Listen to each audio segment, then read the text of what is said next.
চলে যেতে বাধ্য হয়েছে। উনি দুবার অ্যাটেন্ড নিয়েছে আপনাদের সাথে কথা বলার,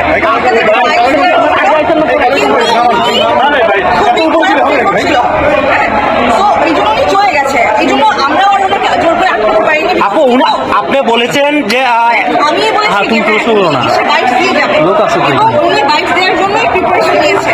বাট উনি দুইবারই অ্যাটেন্ড নিয়েছে এবং দুইবারই উনি সিক ফিল করছিল, যার কারণে আমরা ওনাকে চলে যেতে। কিন্তু মেহেজাবিন কোথাও বাইক চালাচ্ছিল না, কিন্তু যখনই বিয়ের গুঞ্জন উঠেছে তখনই আজকে প্রোগ্রামে চলে গিয়েছে। এটা কি এমন কিছু না?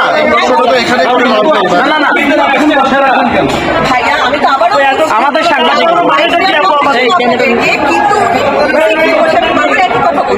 আমার তো কিছু করার আপনি তো মানুষ। এখন থেকে 10 মিনিট আগে বললেন যে